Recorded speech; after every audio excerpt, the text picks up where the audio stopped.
क्या है कि इंसान की इज्जत और मजबूरी के बीच जब इंतखाब करना पड़ता है तो वह किस हद तक जा सकता है। क्या आपने कभी ऐसी शर्त के बारे में सुना है जो आपकी रूह को खरोंच कर रख दे। मैं आज आपको अपनी ही कहानी सुनाने जा रहा हूँ। एक ऐसी कहानी जिसमें दौलत का गुरूर था, एक बहन की मोहब्बत थी और एक ऐसी आजमाइश थी जिसने मुझे जमीन पर लाकर पटक दिया। ये कहानी है मेरी नोमान की, मेरी बहन अनम की और उस अरब शेख की जिसने हमारी जिंदगी को एक खेल समझ लिया था। इस कहानी को आखिर तक जरूर सुनिएगा क्योंकि इसके अंजाम में एक ऐसा सबक छुपा है जो शायद आपकी जिंदगी देखने का नजरिया बदल दे। यह सिर्फ एक कहानी नहीं, ये अल्लाह के इंसाफ का एक जिंदा सबूत है। मेरा नाम नोमान है और मेरी उम्र 27 साल है। हम एक छोटे से गांव में रहते थे जहां हर सुबह उम्मीद के साथ शुरू होती थी और हर शाम मायूसी के अंधेरों में डूब जाती थी। मेरे वालिदैन का इंतकाल कुछ साल पहले हो गया था और इस दुनिया में मेरे लिए सब कुछ मेरी छोटी बहन अनम थी। अनम जो 25 साल की थी, सिर्फ मेरी बहन नहीं, मेरी दोस्त, मेरी हिम्मत और मेरी जिंदगी का मकसद थी। उसकी एक मुस्कुराहट देखने के लिए मैं दुनिया की हर तकलीफ बर्दाश्त कर सकता था। हमारे अब्बू ने अपनी जिंदगी में एक बड़ी गलती की थी। उन्होंने गांव के सबसे बड़े और जालिम जमींदार चौधरी हिदायत से एक बहुत बड़ा कर्जा लिया था अपनी जमीन को बेहतर बनाने के लिए, लेकिन किस्मत को कुछ और ही मंजूर था। फसल खराब हुई और अब्बू इस सदमे को बर्दाश्त न कर सके और अल्लाह को प्यारे हो गए। वह कर्जा एक नाक की तरह हमारे गले में लिपटा हुआ था। 10 लाख रुपए। हमारे लिए तो 10 लाख क्या, 10,000 रुपए भी एक पहाड़ जैसे थे।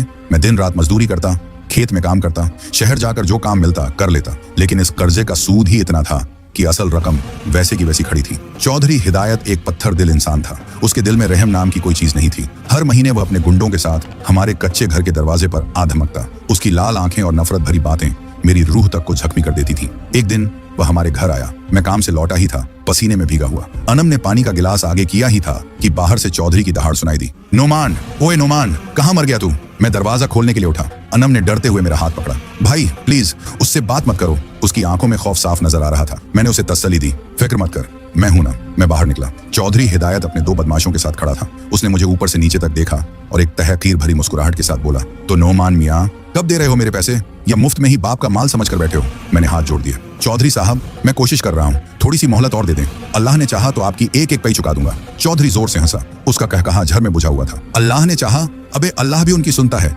जिनकी जेब में कुछ होता है। तेरी खोखली जेब की आवाज अर्श तक नहीं जाएगी। सुन ले, कान खोलकर सुन ले। 1 महीना, सिर्फ 1 महीना है तुम्हारे पास। अगर 1 महीने में मेरे 10 लाख मेरे हाथ में नहीं आए तो यह घर और यह जमीन तो मेरी होगी ही। फिर उसने अपनी गंदी नजर हमारे घर के दरवाजे की तरफ डाली जहां अनम डर से सहमी खड़ी झांक रही थी। और तेरी यह छांट जैसी बहन, इसका भी कुछ सोचना पड़ेगा। इसकी शादी मैं अपने मुंशी से करवा दूंगा। कम से कम घर में काम करने वाली तो आ जाएगी। ये सुनना था कि मेरे पैरों तले जमीन निकल गई, मेरे खून में आग लग गई। मैंने गुस्से से उसकी तरफ देखा। चौधरी, अपनी जबान को लगाम दो। मेरी बहन की तरफ आंख उठाकर भी देखा तो इससे पहले कि मैं अपना जुमला पूरा करता, उसके गुंडे आगे बढ़े और एक ने मेरे पेट में जोर से मुक्का मारा। मैं दर्द से दोहरा होकर जमीन पर गिर गया। अनम चिल्लाती हुई बाहर आई। भाई, चौधरी ने मेरी तरफ थूकते हुए कहा, औकात में रह नोमान, 1 महीना याद रखना। यह कहकर वह चला गया। मैं जमीन पर पड़ा था।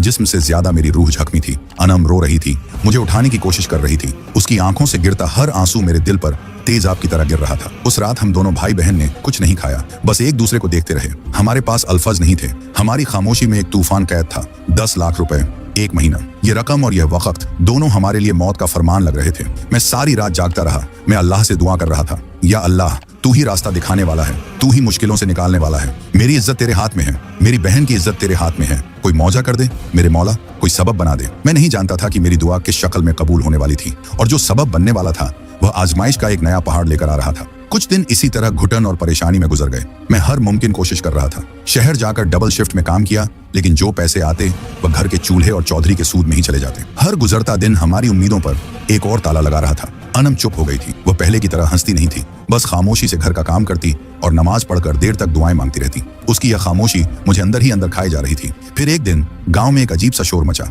हमारे गांव की टूटी फूटी सड़कों पर अचानक से चमचमाती हुई काली लग्जरी गाड़ियों का एक काफिला दाखिल हुआ। ऐसी गाड़ियां हमने सिर्फ फिल्मों में देखी थी। गांव के बच्चे बड़े सब अपने अपने घरों से निकलकर उन गाड़ियों को हैरत से देखने लगे। काफिला गांव के बीच में बने एक छोटे से मैदान में जाकर रुका। एक गाड़ी से कुछ बॉडीगार्ड जैसे लोग निकले और उन्होंने एहतियात से एक दरवाजा खोला। उस गाड़ी से एक शख्स बाहर निकला। उसने सफेद रंग का अरबी लिबास पहना हुआ था, सर पर शेमाग, रुमाल और आंखों पर काले चश्मे। उसके चेहरे पर एक अजीब सा रौब और घमंड था। उसके हाथ में एक सुनहरी तस्बीह थी जिसे वह धीरे धीरे घुमा रहा था। गांव के चौधरी, सरपंच, सब उसके आगे पीछे भागने लगे। हमें पता चला कि वह एक बहुत बड़ा अरब शेख है, शेख जासिम, जिसके पुरखे कभी इस इलाके से हिजरत करके गए थे और अब वह अपनी जड़ों को देखने आया था। लेकिन उसका अंदाज देखकर लग रहा था कि वह जड़ें देखने नहीं बल्कि अपनी दौलत की नुमाइश करने आया है। चौधरी हिदायत उसके आगे ऐसे बिछा जा रहा था जैसे वह उसका गुलाम हो। शेख जासिम ने गांव में घूमने की ख्वाहिश जाहिर की। वह अपने बॉडीगार्डों के झुंड में गांव की तंग गलियों से गुजरने लगा। उसकी नजर हर चीज को ऐसे देख रही थी जैसे वह कोई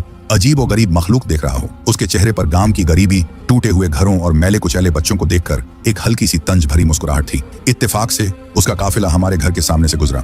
उस वक्त अनम घर के सहन में लगे एक छोटे से पौधे को पानी दे रही थी। उसने सर पर दुपट्टा लिया हुआ था, लेकिन हवा के एक झोंके से उसका दुपट्टा थोड़ा सा सरक गया और उसका नूरानी चेहरा शेख की नजरों के सामने आ गया। उसने एक बहुत ही सादा सा सूट पहना हुआ था, लेकिन उसकी सादगी में भी ऐसी कशिश थी कि देखने वाला देखता ही रह जाए। उसकी आंखों में हया थी और चेहरे पर एक मासूमियत। शेख जासिम, जो अब तक हर चीज को हिकारत से देख रहा था, एकदम से रुक गया। उसने अपनी आंखों से चश्मा उतारा। उसकी आंखों में एक अजीब सी चमक पैदा हुई। उसने अनम को देखा और बस देखता ही रह गया। उसने शायद अपनी जिंदगी में बहुत सी खूबसूरत औरतें देखी होंगी, लेकिन अनम की मासूमियत और गरीबी में भी कायम उसकी शरीफत ने उसे मुतासिर कर दिया। अनम ने जैसे ही महसूस किया कि कोई अनजान उसे घूर रहा है, उसने फौरन अपना दुपट्टा ठीक किया और घबराकर घर के अंदर भाग गई। लेकिन वह एक लम्हा शेख जासिम के दिमाग में नक्श हो गया। उसने अपने पास खड़े चौधरी हिदायत से इशारे से पूछा, ये लड़की कौन है? चौधरी, जो हर वक्त मौके की तलाश में रहता था, फौरन समझ गया। उसने शेख के कान में झुककर सरगोशी की, शेख साहब, ये नुमान की बहन है। अनम, बेचारे बहुत गरीब हैं। बाप इन पर 10 लाख का कर्जा छोड़कर मर गया है। मेरा ही कर्ज है।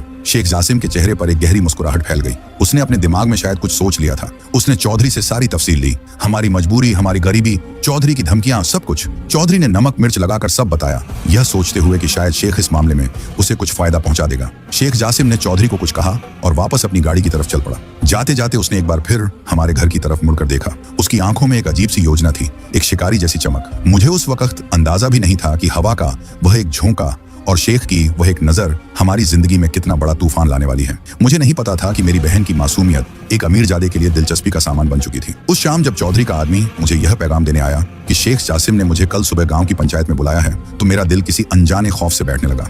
अगली सुबह जब मैं पंचायत घर पहुंचा तो वहां का मंजर देखकर मैं हैरान रह गया। पूरा गांव जमा था। बीच में एक शानदार कालीन पर शेख जासिम एक बड़ी सी तख्तनुमा कुर्सी पर बैठा था। चौधरी हिदायत उसके कदमों में बैठा उसकी खुशामद कर रहा था। गांव के लोग खामोशी से खड़े थे। सबके चेहरों पर हैरत और तजस्सुस था। मैं जैसे ही वहां पहुंचा, सबकी नजरें मुझ पर टिक गईं। मुझे ऐसा महसूस हुआ जैसे मैं कोई मुजरिम हूं जिसे सजा सुनाने के लिए लाया गया है। शेख जासिम ने मुझे इशारा किया, आओ नोमान। उसकी आवाज में एक अजीब सा रौब था। मैं डरता डरता आगे बढ़ा और उसके सामने कुछ फासले पर जाकर खड़ा हो गया। शेखा ने मुस्कुराकर कहा, मैंने तुम्हारे बारे में सुना है बहुत गरीब हो, लेकिन बहुत गैरतमंद भी हो। अपने बाप का कर्ज उतारने के लिए दिन रात एक किए हुए हो। मैंने आहिस्ता से जवाब दिया, जी कोशिश कर रहा हूँ। शेख ने अपनी सुनहरी तस्बीह घुमाते हुए कहा, मैं तुम्हारी मदद करना चाहता हूँ। मैं तुम्हारा पूरा कर्ज 10 लाख रुपए अभी इसी वक्त इस चौधरी के मुंह पर मार सकता हूँ और ऊपर से 10 लाख रुपए तुम्हें इनाम भी दे सकता हूँ। यह सुनकर मेरी आंखों में एक पल के लिए उम्मीद की चमक पैदा हुई। पूरे गांव में सरगोशियां शुरू हो गईं। 10 लाख, 20 लाख, ये तो इतनी बड़ी रकम थी जिसका मैंने ख्वाब में भी नहीं सोचा था। मैंने बेयकीनी से पूछा, आप ये क्यों करेंगे शेख साहब? शेख जासिम कहखा लगाकर हंसा, क्योंकि मैं कर सकता हूँ और क्योंकि मैं बोर हो रहा हूँ। मैं एक छोटा सा खेल खेलना चाहता हूँ। एक शर्त लगाना चाहता हूँ तुमसे। मेरा दिल डूबने लगा। शर्त? कैसी शर्त? शेख ने एक गहरी नजर मुझ पर डाली और बोला, मैंने सुना है तुम्हारी एक बहुत खूबसूरत और बाहया बहन है अनम, और चौधरी ने धमकी दी है कि अगर तुमने पैसे नहीं दिए तो वह उसकी शादी अपने मुंशी से करवा देगा। यह सुनते ही मेरा चेहरा गुस्से से सुर्ख हो गया। मैं कुछ कहने ही वाला था कि उसने हाथ उठाकर मुझे रोक दिया। सब्र नुमान सब्र, मेरी पूरी बात सुनो। उसने एक लम्हे के लिए खामोश होकर माहौल को और सस्पेंसफुल बना दिया। फिर बोला, मेरी शर्त यह है, मैं तुम्हारी गैरत को आजमाना चाहता हूँ। मैं देखना चाहता हूँ कि एक मजबूर इंसान अपनी इज्जत के लिए क्या कर सकता है। तुम्हें इस गांव से दूर शहर जाना होगा 1 हफ्ते के लिए, सिर्फ 7 दिन। इन 7 दिनों में तुम्हें एक भिखारी बनकर रहना होगा। तुम अपना नाम इस्तेमाल नहीं करोगे, अपनी पहचान किसी को नहीं बताओगे, और इन 7 दिनों में तुम्हें भीख मांगकर 1 लाख रुपए जमा करने होंगे। पंचायत में सन्नाटा छा गया। 1 लाख रुपए भीख मांगकर 7 दिन में, यह एक नामुमकिन सी शर्त थी। शेख ने अपनी बात जारी रखी, अगर तुम 7 दिन में 1 लाख रुपए भीख मांगकर जमा करने में कामयाब हो गए तो मैं तुम्हारा 10 लाख का कर्ज भी अदा करूंगा और ऊपर से 10 लाख तुम्हें इनाम भी दूंगा। तुम्हारी बहन की इज्जत महफूज रहेगी, तुम्हारी जिंदगी बदल जाएगी। फिर उसकी आवाज ठंडी और सख्त हो गई। लेकिन अगर तुम यह नहीं कर सके या इन 7 दिनों के दौरान गांव का कोई भी शख्स तुम्हें शहर में इस हालत में देख ले और पहचान ले तो तुम शर्त हार जाओगे, और अगर तुम शर्त हारे तो तुम्हारी बहन अनम मुझसे शादी करेगी। यह सुनना था कि जैसे किसी ने मेरे कानों में पिघला हुआ शीशा डाल दिया हो। आसमान मेरे सिर पर आ गिरा। यह कैसी शर्त थी? यह इज्जत का इम्तिहान था या इज्जत का सौदा? मेरी बहन, मेरी अनम, वो इस शर्त का हिस्सा कैसे हो सकती थी? पूरे गांव के सामने मेरी पगड़ी उछाली जा रही थी। मैं चीखा, ये आप क्या कह रहे हैं? मेरी बहन कोई चीज नहीं है जिसे आप शर्त में लगा दें। मैं ये शर्त नहीं मानता। शेख जासिम आहिस्ता से मुस्कुराया। नहीं मानते? ठीक है, तो फिर इस चौधरी को अपने 10 लाख दे दो, या फिर अपनी बहन को इसके मुंशी के लिए तैयार कर लो। फैसला तुम्हारा है नोमान। एक तरफ जिल्लत है और दूसरी तरफ भी जिल्लत है। एक जिल्लत ऐसी है जिससे निकलने का मौका है, और दूसरी ऐसी जो तुम्हारी बहन की जिंदगी बर्बाद कर देगी। सोच लो, तुम्हारे पास इसके सिवा कोई रास्ता नहीं है। मैं लफ्जों में बयान नहीं कर सकता कि उस वक्त मुझ पर क्या बीत रही थी। मैं जिंदा लाश बन गया था। एक तरफ एक नामुमकिन काम, अपनी अना और इज्जत को पैरों तले रौंद कर भीख मांगना, दूसरी तरफ मेरी बहन की जिंदगी की बर्बादी। मैंने चौधरी हिदायत की तरफ देखा। उसकी आंखों में जीत की चमक थी। मैंने गांव वालों की तरफ देखा। कुछ की नजरों में हमदर्दी थी और कुछ की नजरों में तमाशा देखने का लुत्फ। मैं लरजते कदमों से घर वापस आया। अनम दरवाजे पर ही मेरा इंतजार कर रही थी। उसने मेरा चेहरा देखा और सब समझ गई। मैंने उसे सब कुछ बता दिया। वह सुनकर पत्थर की हो गई। फिर वह फूट फूट कर रोने लगी। नहीं भैया, मैं आपको ऐसा नहीं करने दूंगी। मैं मर जाऊंगी, लेकिन आपको इस जिल्लत में नहीं देख सकती। हम यह गांव छोड़कर कहीं दूर चले जाएंगे। मैंने उसके सर पर हाथ फेरा। कहाँ जाएंगे अनम? ये दुनिया बहुत जालिम है। चौधरी के हाथ बहुत लंबे हैं। वह हमें कहीं जीने नहीं देगा। और उस शेख का क्या? वह हमसे ज्यादा ताकतवर है। अगर मैं इनकार कर देता तो वह जबरदस्ती तुम्हें उठाकर ले जा सकता था। कम से कम इस शर्त में एक उम्मीद तो है। कैसी उम्मीद भैया? ये नामुमकिन है। वह रोती रही। मैंने उसकी आंखों में देखा। नामुमकिन इंसानों के लिए होता है अनम, अल्लाह के लिए कुछ भी नामुमकिन नहीं। मैं ये शर्त अपनी हिम्मत से नहीं, अपने रब के भरोसे पर कबूल कर रहा हूँ। तू बस दुआ करना कि अल्लाह मेरी इज्जत की हिफाजत करे। उस रात मैं और अनम जा नमाज पर बैठे रहे। हम रोए, हमने दुआएं मांगी। मैंने अल्लाह से कहा, या रब, तू इज्जत वाला है। मैं एक बेबस इंसान हूँ। मैं यह जिल्लत सिर्फ अपनी बहन की इज्जत बचाने के लिए उठा रहा हूँ। तू मेरी नीयत को जानता है। तू इस आग के समंदर से मुझे पार लगा दे। बेशक तू हर चीज पर कादिर है। अगली सुबह मैं फटे पुराने कपड़े पहनकर, अपना चेहरा एक पुरानी चादर में छुपाकर शहर की तरफ चल पड़ा। मेरे हर कदम के साथ मेरी रूह पर एक नया झक्म लग रहा था। मैं पीछे मुड़कर नहीं देखना चाहता था, क्योंकि मैं जानता था दरवाजे के पीछे मेरी बहन रो रही थी।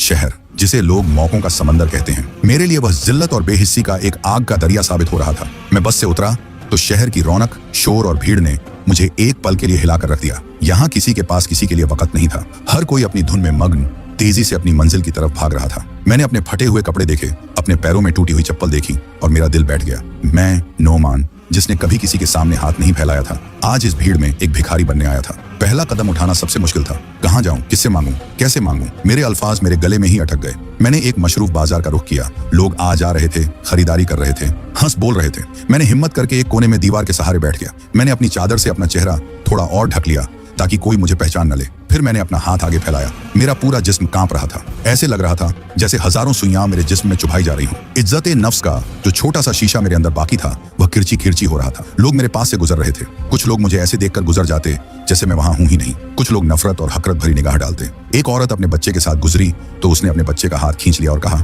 चलो बेटा, दूर रहो इस गंदे आदमी से। गंदा आदमी, यह लफ्ज मेरे सीने में तीर की तरह लगा। घंटों तक मैं वहीं बैठा रहा। मेरे फैले हुए हाथ पर किसी ने एक सिक्का तक नहीं रखा। भूख से मेरे पेट में आग लगी हुई थी। प्यास से मेरा गला खुश्क हो रहा था। एक दुकानदार ने मेरे पास आकर मुझे झिड़का, अरे चल उठ यहाँ से, मेरी दुकान के सामने मत बैठ, ग्राहकों को गलत असर पड़ता है। मैं बेइज्जती के इस घोंट को पीकर वहां से उठ गया। मैं गलियों में भटकने लगा। हर तरफ इमारतें थीं, लेकिन मेरे सिर पर साया नहीं था। हर तरफ खाने की खुशबू थी, लेकिन मेरे लिए एक निवाला नहीं था। शाम हो गई। मेरी जेब में एक फटी कौड़ी भी नहीं थी। मेरी हिम्मत जवाब देने लगी। मुझे अनम का रोता हुआ चेहरा याद आया। मुझे शेख जासिम का कहखा याद आया। मेरी आंखों में आंसू आ गए। मैं एक अंधेरी गली में बैठकर फूट फूट कर रो पड़ा। या अल्लाह, ये कैसा इम्तिहान है? मैं ये नहीं कर पाऊंगा। मैं हार जाऊंगा। मेरे मौला, मुझ में हिम्मत नहीं है। तभी किसी ने मेरे कंधे पर हाथ रखा। मैंने घबरा कर सर उठाया। एक बुजुर्ग आदमी थे। उनके कपड़े भी पुराने थे, दाढ़ी सफेद थी, लेकिन आंखों में एक अजीब सी नरमी और रोशनी थी। उन्होंने पूछा, क्यों रो रहे हो बेटा, भूखे हो? मैंने सर हिला दिया। उन्होंने अपने पास रखी एक पोटली खोली। उसमें 2 सूखी रोटियां और थोड़ा सा अचार था। उन्होंने एक रोटी मेरी तरफ बढ़ा दी। यह ले लो, अल्लाह का शुक्र है, आज के लिए इतना ही मिला है। आधा तुम्हारा, आधा मेरा। मैं हैरान रह गया। एक भिखारी दूसरे भिखारी की मदद कर रहा था, जबकि दिन भर मैं जिन साफ सुथरे अमीर लोगों के आगे हाथ फैलाता रहा, उन्होंने मुझे झिड़कियों के सिवा कुछ नहीं दिया। मैंने रोटी ली। मैं इतना भूखा था कि फौरन खाने लगा। उस सूखी रोटी का जायका मुझे उस दिन दुनिया की हर नेमत से बेहतर लगा। मैं रोटी खाते हुए रो रहा था। उस बुजुर्ग ने पूछा, नए लगते हो यहाँ, पहले कभी नहीं देखा, मजबूरी ले आई है क्या? मैं कुछ नहीं कहा, बस सर झुका लिया। वह मुस्कुराए। मैं समझ सकता हूँ, जब इंसान पर वक्त पड़ता है ना, तो अना और गैरत सब कुछ पीछे छूट जाती है। लेकिन याद रखो बेटा, यह लिबास सिर्फ ऊपर का है। अंदर जो इंसान है, उसे मत मरने देना। मांगना गुनाह नहीं है जब मांगने पर मजबूर कर दिया जाए। गुनाह तो उनका है जो दे सकते हैं, और फिर भी नहीं देते। उनकी बातों ने मेरे अंदर थोड़ी सी हिम्मत पैदा की। अगले दिन मैं उन्हीं बुजुर्ग के साथ बैठ गया। उन्होंने मुझे सिखाया कि कहाँ ज्यादा भीख मिलती है, किन लोगों से उम्मीद रखनी चाहिए। मैं अब मस्जिद के बाहर या ट्रैफिक सिग्नल पर खड़ा होने लगा। कुछ लोग गाड़ी का शीशा नीचे करके 10-20 रुपए का नोट दे देते, कुछ लोग झिड़क देते। हर दिन एक नया इम्तिहान था। गर्मी, सर्दी, भूख, प्यास और सबसे बढ़कर लोगों की हकरत भरी निगाहें। रात को मैं फुटपाथ पर सोता। मेरे पास से गुजरती हुई महंगी गाड़ियां और उनके अंदर हंसते हुए लोग। मुझे अपनी और अनम की बेकसी पर रोना आ जाता। मैं रोज थोड़े बहुत पैसे जमा कर लेता, लेकिन हिसाब लगाता तो मंजिल बहुत दूर थी। 4 दिन गुजर गए। मेरे पास सिर्फ 5,000 रुपए जमा हुए थे। 1 लाख का हदफ एक पहाड़ की तरह लग रहा था। मैं धीरे धीरे उम्मीद खो रहा था। शायद शेख जासिम सही था, यह शर्त जीती नहीं जा सकती थी। शायद मेरी किस्मत में ही हार लिखी थी। 5वां दिन था। मेरी हिम्मत टूटने के करीब थी। मेरे पास अब तक सिर्फ 7,000 रुपये जमा हुए थे।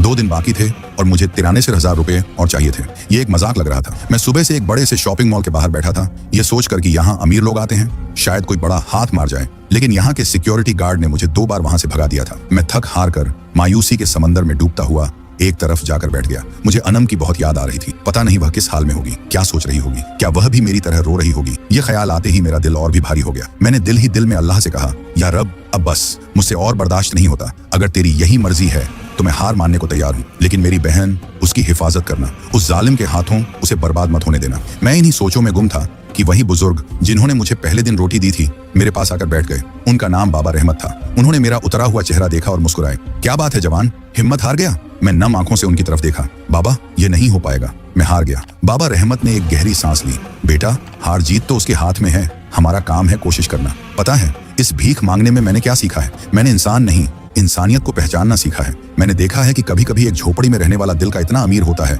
कि अपना आखिरी निवाला भी बांट देता है, और कभी कभी महलों में रहने वाला इतना गरीब होता है कि किसी की मजबूरी पर हंस देता है। तू मायूस मत हो, ऊपर वाला सबब बनाने पर आए तो लम्हों में किस्मत पलट देता है। बस नीयत साफ रख और उस पर भरोसा रख। उनकी बातों से मुझे एक अजीब सी तसल्ली मिली। उन्होंने मुझे अपने साथ एक जगह चलने को कहा। चल, आज जुम्मा है, शहर की सबसे बड़ी मस्जिद चलते हैं। नमाज के बाद अल्लाह के बंदे खैरात करते हैं, शायद तेरा भी कुछ भला हो जाए। मैं उनके साथ चल पड़ा। हम शहर की जामा मस्जिद पहुंचे। वहां हजारों लोग थे। नमाज के बाद मैं मस्जिद की सीढ़ियों पर बैठ गया। लोग खैरात बांट रहे थे। उस दिन अल्लाह के करम से मुझे काफी पैसे मिल गए। शाम तक मेरे पास तकरीबन 15,000 रुपए जमा हो चुके थे। ये एक बहुत बड़ी कामयाबी थी। मेरे अंदर उम्मीद की एक हल्की सी किरण फिर से जागी। लेकिन किस्मत अभी एक और इम्तिहान लेने वाली थी। रात को जब मैं वापस अपने ठिकाने यानी फुटपाथ की तरफ जा रहा था तो अचानक 2 लोगों ने मुझे एक अंधेरी गली में खींच लिया। वे नशे में धुत लग रहे थे। एक ने मेरी गर्दन पर चाकू रखा। निकाल, जो कुछ भी है सब निकाल। मेरा दिल गले में आ गया। ये मेरी 7 दिनों की मेहनत थी, मेरी उम्मीद थी। मैंने मिन्नत की, भाई मेरे पास कुछ नहीं है, मैं खुद एक भिखारी हूँ। भिखारी है तो दिन भर की कमाई तो होगी ना, दूसरे ने कहा और मेरी जेबों की तलाशी लेने लगा। उसने मेरी जेब से वह 15,000 रुपए की गठरी निकाल ली। उसकी आंखें चमक उठी। वाह, इतने पैसे, चल शराफत से दे दे, वरना यही काम तमाम कर देंगे। मेरी आंखों के सामने अंधेरा छा गया। नहीं, ये नहीं हो सकता। मैंने हिम्मत की। ये मेरी आखिरी उम्मीद थी। मैंने उस आदमी से झपटने की कोशिश की जिसने पैसे पकड़े हुए थे, लेकिन वे 2 थे और मैं अकेला। एक ने मेरे सर पर पीछे से किसी भारी चीज से वार किया। एक तेज दर्द की लहर मेरे पूरे जिस्म में दौड़ गई। मेरी आंखों के सामने तारे नाचने लगे और मैं धीरे धीरे बेहोश होकर जमीन पर गिर पड़ा। गिरते हुए मेरे कानों में उनके भागते हुए कदमों की आवाज और उनका खहखा सुनाई दे रहा था। आखिरी चीज जो मैंने सोची वह थी अनम। मैं हार गया था। सब कुछ खत्म हो गया था। उसके बाद क्या हुआ मुझे होश नहीं। मैं अंधेरे और दर्द के गहरे समंदर में डूबता चला गया। मुझे नहीं पता मैं कितनी देर बेहोश रहा। जब मेरी आंख खुली तो सुबह हो चुकी थी। मेरा सर फट रहा था और पूरे जिस्म में शदीद दर्द था। मैंने उठने की कोशिश की लेकिन हिम्मत नहीं हुई। मैं उसी अंधेरी गंदी गली में पड़ा हुआ था। मेरी जेबें खाली थीं। मेरी 7 दिन की मेहनत, मेरी उम्मीद, सब कुछ लुट चुका था। आंसू मेरी आंखों से खुद ब खुद बहने लगे। ये 6ठा दिन था, कल आखिरी दिन था और मेरे हाथ खाली थे। अब कोई मौजा भी मुझे नहीं बचा सकता था। मैंने हार मान ली। मैंने फैसला किया कि मैं अब गांव वापस नहीं जाऊंगा। अपनी हार और जिल्लत का यह चेहरा लेकर अनम के सामने कैसे जाऊंगा? मैं शेख के सामने कैसे खड़ा होऊंगा? इससे बेहतर है कि मैं यहीं कहीं मर जाऊं। मैं रोता रहा, अपनी किस्मत को कोसता रहा। दोपहर हो गई। भूख और कमजोरी से मेरी हालत और खराब हो रही थी। मैं किसी तरह घुटनों के बल चलकर उस गली से बाहर निकला। मेरे पास अब कुछ नहीं था, न हिम्मत, न उम्मीद, न पैसा। मैं बस बेमकसद सड़कों पर चलने लगा। चलते चलते मैं शहर के एक बहुत पॉश इलाके में आ गया। यहाँ बड़ी बड़ी कंपनियों के आलीशान ऑफिस थे। मैं थक कर एक ऐसी ही बिल्डिंग के सामने फुटपाथ पर बैठ गया। मुझे अब किसी चीज की परवाह नहीं थी। लोग मुझे देख रहे थे लेकिन मुझे कोई फर्क नहीं पड़ रहा था। तभी एक चमचमाती हुई काली कार आकर उस बिल्डिंग के सामने रुकी। ड्राइवर ने दरवाजा खोला और एक बहुत ही स्मार्ट सूट बूट में मलबूस अधेड़ उम्र का आदमी बाहर निकला। वह फोन पर बात करते हुए तेजी से बिल्डिंग के अंदर जाने लगा। जाते हुए उसकी जेब से उसका वॉलेट जमीन पर गिर गया। उसे इसका एहसास भी नहीं हुआ और वह अंदर चला गया। मैंने वह वॉलेट देखा। वह बहुत मोटा था। मेरी नजरें उस पर जम गईं। शैतान ने मेरे दिल में वासवासा डाला। उठा उठा ले नुमान, उठा ले, इसमें जरूर 1 लाख से कहीं ज्यादा पैसे होंगे। तेरी मुश्किल हल हो जाएगी। किसको पता चलेगा? तू तो भिखारी है, तुझ पर कौन शक करेगा? अल्लाह ने ही यह मौका दिया है तुझे, तेरी दुआ सुन ली है उसने। मेरा दिल तेजी से धड़कने लगा। एक तरफ मेरी बहन की इज्जत, मेरी शर्त, मेरी जीत थी, और दूसरी तरफ मेरे मरहूम अब्बू की तालीम। उन्होंने हमेशा कहा था, बेटा चाहे भूखे मर जाना, लेकिन कभी किसी का हक मत मारना। ईमानदारी से बड़ा कोई खजाना नहीं है। मेरी आंखों के सामने अनम का चेहरा आया और फिर मेरे मरहूम पिता का। मैं क्या करूं? ये मेरी जिंदगी का सबसे बड़ा इम्तिहान था। मैं उस वॉलेट की तरफ बढ़ा, मेरे हाथ कांप रहे थे। मैंने उसे उठा लिया। शैतान जोर दे रहा था, भाग जा यहाँ से, भाग जा, लेकिन मेरे ज़मीर ने मुझे रोक लिया। नहीं, मैं ये नहीं कर सकता। अगर मैं यह कर लूंगा तो मुझ में और चौधरी हिदायत या शेख जसीम में क्या फर्क रह जाएगा? मैं गैरतमंद होने का दावा कैसे करूंगा? अपनी बहन को एक हराम की कमाई से कैसे बचाऊंगा? वो जीत भी हार के बराबर होगी। मैंने एक लंबा सांस लिया। या अल्लाह, मुझे माफ करना, मुझे सही रास्ते पर रख। ये सोचकर मैं वह वॉलेट लेकर तेजी से उस बिल्डिंग के अंदर भागा। रिसेप्शन पर खड़ी लड़की ने मुझे रोकने की कोशिश की। अरे कहाँ जा रहे हो? निकलो यहाँ से, मैंने हाथ जोड़कर कहा। बहन जी बस 1 मिनट, एक साहब अभी अंदर गए हैं, उनका वॉलेट बाहर गिर गया था, मुझे बस उन्हें ये वापस करना है। उसी वक्त वह आदमी लिफ्ट के पास से वापस आ रहा था। शायद कुछ भूल गया था। उसने मुझे देखा और मेरी तरफ गुस्से से बढ़ने लगा। तुम यहाँ क्या कर रहे हो? सिक्योरिटी। इससे पहले कि सिक्योरिटी गार्ड मुझे पकड़ते, मैंने वह वॉलेट उनके आगे कर दिया। साहब ये आपका है, बाहर गिर गया था। वह आदमी एकदम से रुक गया। उसने वॉलेट देखा, फिर मुझे देखा। उसके चेहरे के तासुरात गुस्से से हैरानी में बदल गए। उसने वॉलेट लेकर खोला। उसमें बहुत सारे पैसे, क्रेडिट कार्ड्स और जरूरी कागजात थे। उसने एक पल के लिए आंखें बंद की, जैसे एक बड़ी परेशानी से बच गया हो। फिर उसने मुझे गौर से देखा। मेरे फटे हुए कपड़े, मेरा झकमी सर, मेरे चेहरे पर लगी धूल। उसने नरमी से पूछा, तुमने ये खोला नहीं? मैं नफी में सर हिलाया। नहीं साहब, ये आपकी अमानत थी। वह आदमी कुछ देर खामोश रहा, फिर उसने वॉलेट से कुछ नोट निकालने के लिए हाथ बढ़ाया, शायद मुझे इनाम देने के लिए, लेकिन फिर रुक गया। उसने मुझे ऊपर से नीचे तक देखा और पूछा, तुम्हारा नाम क्या है और तुम इस हालत में क्यों हो? भिखारी तो नहीं लगते। उसकी नजरों में अब हकरत नहीं, ताज्जुस था। उस आदमी के सवाल ने मुझे लाजवाब कर दिया। मैं शेख की शर्त से बंधा हुआ था। मैं अपनी असलियत नहीं बता सकता था। मैंने बस इतना कहा, साहब नाम में क्या रखा है? बस एक मजबूर इंसान हूँ, वक्त का मारा हुआ। वो आदमी, जिनका नाम बाद में मुझे पता चला कि मिस्टर उस्मान था, एक बहुत बड़े बिजनेसमैन थे। उन्हें शायद मेरी आंखों में मेरी सच्चाई नजर आ गई। उन्होंने कहा, चलो मेरे साथ। मैं उनके पीछे उनके आलीशान ऑफिस में चला गया। उन्होंने अपने स्टाफ को मेरे लिए खाना और पानी लाने को कहा। पहले तो मैंने इनकार किया, लेकिन उनके इज़ार पर मैं मान गया। कितने दिनों बाद मैंने पेट भरकर इज्जत से खाना खाया था। खाना खाने के दौरान वो मुझे देखते रहे। जब मैं खा चुका तो उन्होंने कहा, देखो बेटा, मैं नहीं जानता तुम्हारी क्या मजबूरी है, लेकिन जिस इंसान के पास इतनी ईमानदारी हो कि वो लाखों रुपयों से भरा बटुआ वापस कर दे जबकि वो खुद भूख से मर रहा हो, वो इंसान भिखारी नहीं हो सकता। वो इंसान बहुत अमीर है, दिल का अमीर। मैं तुम्हारी मजबूरी तो नहीं पूछूंगा, लेकिन मैं तुम्हारी मदद करना चाहता हूँ। ये कहकर उन्होंने अपनी चेकबुक निकाली। बताओ कितने पैसे चाहिए तुम्हें? मैं खामोश रहा। मैं उनसे पैसे कैसे मांग सकता था? ये तो भीख नहीं होती, ये तो खैरात होती। मैं शर्त हार जाता। मिस्टर उस्मान शायद मेरी कशमकश समझ गए। वो मुस्कुराए। ठीक है, पैसे नहीं चाहिए तो क्या तुम मेरे लिए काम करोगे? मैंने हैरानी से पूछा। काम? हाँ काम, उन्होंने कहा। समझो ये मेरी कंपनी के लिए एक छोटी सी कंसल्टेंसी है। मैं तुमसे एक मशवरा लेना चाहता हूँ। मैं एक नई चैरिटी फाउंडेशन शुरू कर रहा हूँ जो गरीबों की मदद करेगी। मैं तुमसे जानना चाहता हूँ कि जमीन पर असलियत में उनकी सबसे बड़ी जरूरतें क्या हैं। तुम्हारा तजुर्बा मेरे बहुत काम आएगा और इस मशवरे के लिए मैं तुम्हें तुम्हारी फीस देना चाहता हूँ। ये कहकर उन्होंने एक लिफाफा मेरी तरफ बढ़ाया। इसे इनाम मत समझना, ये तुम्हारी मेहनत और ईमानदारी की फीस है। मैं कांपते हाथों से वो लिफाफा पकड़ा। शायद इसमें वो रास्ता था जिसकी मुझे तलाश थी। ये भिख नहीं थी, ये मेरी ईमानदारी का सिला था। मिस्टर उस्मान ने फिर अपना कार्ड निकालकर मुझे दिया। इस पर मेरा नंबर है। जब भी तुम अपनी मजबूरी से निकल जाओ तो मुझे फोन करना। मैं तुम जैसे ईमानदार आदमी को अपनी कंपनी में नौकरी देना चाहूंगा। मैंने उनका शुक्रिया अदा किया। मेरी आंखों में आंसू थे। इस बार ये बेबसी के नहीं, शुक्रगुजारी के आंसू थे। मैंने उनसे इजाजत ली। ऑफिस से बाहर निकलकर मैंने डरते डरते वो लिफाफा खोला। उसके अंदर नोटों की गड्डियां थी। मैंने गिनी, पूरे 1 लाख रुपए। ना 1 रुपया कम, ना 1 रुपया ज्यादा। मैं वहीं फुटपाथ पर बैठ गया। मैं हंस रहा था और रो भी रहा था। बेशक अल्लाह सबब बनाने वाला है। उसने मुझे ऐसी जगह से दिया जहां से मैं गुमान भी नहीं कर सकता था। मैंने भीख मांग कर जमा नहीं किए थे, लेकिन मैंने भीख मांगते हुए जो ईमानदारी दिखाई, ये उसके बदले में थी। क्या शेख जासिम इस दलील को मानेंगे? मेरे पास इसके सिवा कोई चारा नहीं था। ये छठा दिन था और आखिरी रात थी। कल सुबह मुझे गांव पहुंचना था। मैंने फौरन बस पकड़ी और गांव की तरफ चल पड़ा। पूरा सफर मैं उस लिफाफे को सीने से लगाए रखा। मैं अल्लाह का शुक्र अदा करता रहा। सुबह जब मैं गांव उतरा तो सूरज निकल रहा था। मैं सीधे पंचायत की तरफ गया जहां मुझे बुलाया गया था। वहां वैसा ही मंजर था। पूरा गांव जमा था। शेख जासिम उसी तरह तख्त पर बैठा था, लेकिन आज उसके चेहरे पर जीत की मुस्कुराहट थी। चौधरी हिदायत उसके पास खड़ा था। मेरी बहन अनाम बुरके में कुछ औरतों के साथ एक तरफ खड़ी थी। मैं उसकी कांपती हुई सिलहूट देख सकता था। मैं जब वहां पहुंचा तो सब मुझे देखकर हैरान रह गए। मेरी हालात अभी भी भिखारियों जैसी थी। सर पर पट्टी बंधी थी, कपड़े मैले थे। शेख जासिम ने एक इस्तेहजाई मजाकिया कहा लगाया, तो आ गए नुमान मियां, लगता है हार मान कर आ गए हो। कहाँ है 1 लाख रुपए? या मैं शादी की तैयारियां शुरू करवा दूं? गांव में एक खामोशी छा गई। सबकी नजरें मुझ पर थीं। मैंने एक गहरा सांस लिया, अपने रब पर भरोसा किया और वो लिफाफा आगे बढ़ाकर जमीन पर रख दिया। ये रहे आपके 1 लाख रुपए शेख साहब, गिन लीजिए। पंचायत में एकदम सन्नाटा छा गया। हवा भी जैसे रुक गई हो। शेख जासिम के चेहरे से मुस्कुराहट गायब हो गई। उसने बेयकीनी से उस लिफाफे को देखा, फिर मुझे देखा। चौधरी हिदायत का मुंह खुला का खुला रह गया। शेख जासिम ने अपने एक आदमी को इशारा किया। उसने आगे बढ़कर लिफाफा उठाया और पैसे निकालकर गिनने लगा। हर गुजरते लम्हे के साथ शेख के माथे पर बल बढ़ते जा रहे थे। गांव वालों की सरगोशियां शुरू हो गईं। इसने कर दिखाया, ये कैसे हो सकता है? शेख के आदमी ने पैसे गिनकर उसके कान में कुछ कहा। पूरे 1 लाख हैं शेख। शेख जासिम अपनी कुर्सी से खड़ा हो गया। उसके चेहरे पर गुस्सा और हैरत थी। ये नामुमकिन है। तुमने ये पैसे कहां से लिए? तुमने जरूर कोई चोरी की है या डाका डाला है। मैंने सुकून से जवाब दिया, मैंने न चोरी की है न डाका डाला है। शेख साहब, ये मेरी ईमानदारी की कमाई है। मैंने आपकी शर्त पूरी की है। झूठ! शेख चीखा। एक भिखारी 1 हफ्ते में इतने पैसे नहीं कमा सकता। मैं ये नहीं मानता। तुम शर्त हार चुके हो। अनाम से शादी मैं ही करूंगा। वह अपनी हार को तस्लीम नहीं कर पा रहा था। उसका तकब्बुर उसे सच देखने नहीं दे रहा था। वह आगे बढ़ा और उसने मेरा गिरेबान पकड़ लिया। सच बता, वरना। अभी उसने अपना जुमला पूरा भी नहीं किया था कि गांव के बाहर से वही चमचमाती हुई काली कार आती हुई दिखाई दी। वही कार जिसके मालिक का बटुआ मैंने वापस किया था। गाड़ी पंचायत के पास आकर रुकी। उसमें से मिस्टर उस्मान सूट बूट में पूरे वकार के साथ बाहर निकले। उनके साथ उनके 2 असिस्टेंट भी थे। पूरा गांव और शेख जासिम हैरान थे कि यह नया इतना अमीर आदमी यहाँ क्या कर रहा है। मिस्टर उस्मान ने भीड़ में मुझे देखा और मुस्कुराए। फिर उनकी नजर शेख जासिम पर पड़ी, जो मेरा गिरेबान पकड़े हुए था। मिस्टर उस्मान के चेहरे पर हैरत और फिर गुस्से के आसार नुमाया हुए। जासिम, तुम यहाँ? मिस्टर उस्मान की आवाज गूंजी। शेख जासिम ने जैसे ही मिस्टर उस्मान को देखा, उसके चेहरे का रंग उड़ गया। ऐसा लगा जैसे उसने भूत देख लिया हो। उसने फौरन मेरा गिरेबान छोड़ दिया। वह हकलाते हुए बोला,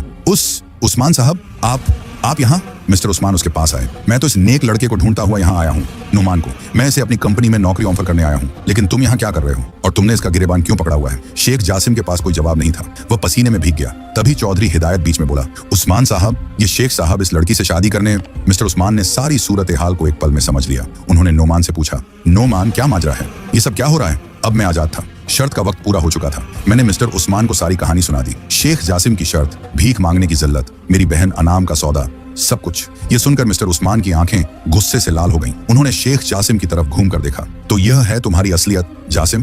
तुम इतना गिर गए हो कि गरीबों की इज्जत और मजबूरी से खेलते हो अपने एंटरटेनमेंट के लिए? मैं तुम्हारे साथ एक बहुत बड़ी बिजनेस डील करने का सोच रहा था, लेकिन जो इंसान इतना घटिया और जालिम हो, उसके साथ मैं हाथ मिलाना भी अपनी तौहीन समझता हूँ। Deal cancel. ये सुनना था कि शेख जासिम के पैरों तले जमीन निकल गई। पता चला कि शेख जासिम की कंपनी बहुत बड़े नुकसान में जा रही थी और उसे इस डील की सख्त जरूरत थी। उसने यह सारा खेल शायद अपने घमंड को तसल्ली देने के लिए रचा था, लेकिन इस एक हरकत ने उसका पूरा मुस्तकबिल तबाह कर दिया था। मिस्टर उस्मान ने फिर चौधरी हिदायत की तरफ देखा। और तुम्हारा कितना कर्ज है इस पर? चौधरी डरते हुए बोला, जी 10 लाख। मिस्टर उस्मान ने अपने असिस्टेंट को इशारा किया। उसने एक ब्रीफकेस खोला और 10 लाख रुपए निकालकर चौधरी के सामने फेंक दिए। ये लो अपने पैसे, और आज के बाद अगर इस खानदान को परेशान किया तो मुझसे बुरा कोई नहीं होगा। चौधरी हिदायत ने जल्दी जल्दी पैसे उठाए और वहां से दुम दबाकर भाग गया। शेख जासिम जिल्लत और नाकामी की तस्वीर बना खड़ा था। गांव के जिन लोगों के सामने वह खुदा बना बैठा था, उन्हीं के सामने आज उसकी पगड़ी उछल चुकी थी। वह बिना एक लफ्ज कहे अपनी गाड़ी में बैठा और हमेशा के लिए उस गांव से चला गया। मिस्टर उस्मान मेरे पास आए। उन्होंने मेरे कंधे पर हाथ रखा। नोमान, तुमने जो जिल्लत बर्दाश्त की, अल्लाह ने उसके बदले में तुम्हें उससे कई गुना बड़ी इज्जत लौटा दी है। मैं रो रहा था। मैं दौड़कर अनाम के पास गया। वह भी रो रही थी। हम दोनों भाई बहन एक दूसरे से लिपटकर देर तक रोते रहे। ये खुशी के आंसू थे, शुक्र के आंसू थे। उस दिन के बाद हमारी जिंदगी बदल गई। मिस्टर उस्मान ने मुझे अपनी कंपनी में एक अच्छी नौकरी दी। मैंने अपनी मेहनत और ईमानदारी से बहुत जल्द तरक्की की। हम उस गांव से उस शहर में शिफ्ट हो गए। मैंने अनाम की शादी एक बहुत ही शरीफ और दीनदार लड़के से करवाई, जो मेरी ही कंपनी में काम करता था। आज जब मैं पीछे मुड़कर देखता हूँ तो मुझे शेख जासिम की वह शर्त एक अजाब नहीं, एक रहमत लगती है। बेशक अल्लाह ने मुझे आजमाया। उसने मुझे जिल्लत के सबसे निचले दर्जे तक पहुंचाया, सिर्फ यह देखने के लिए कि मैं ईमान और ईमानदारी का दामन थाम कर रखता हूं या नहीं। जब मैं उस इम्तिहान में पूरा उतरा तो उसने मुझे वह कुछ अता किया जिसका मैं तसव्वुर भी नहीं कर सकता था। ये कहानी मैं आपको इसलिए सुना रहा हूं ताकि आप जान लें कि तकब्बुर और घमंड इंसान को बर्बाद कर देता है, जैसा शेख जासिम के साथ हुआ। और सब्र, शुक्र और ईमानदारी, चाहे हालात कितने ही मुश्किल क्यों ना हो, आपको कभी जलील नहीं होने देते। हो सकता है वक्त लगे, हो सकता है आपको टूटा हुआ महसूस हो, लेकिन यकीन रखिए आपका रब आपको देख रहा है। बेशक अल्लाह सब्र करने वालों के साथ है। अगर आपकी जिंदगी में भी कोई ऐसी ही मुश्किल है तो हिम्मत मत हारिए। अपने रब पर भरोसा रखिए और सही रास्ते पर कायम रहिए। आपकी जीत यकीनी है।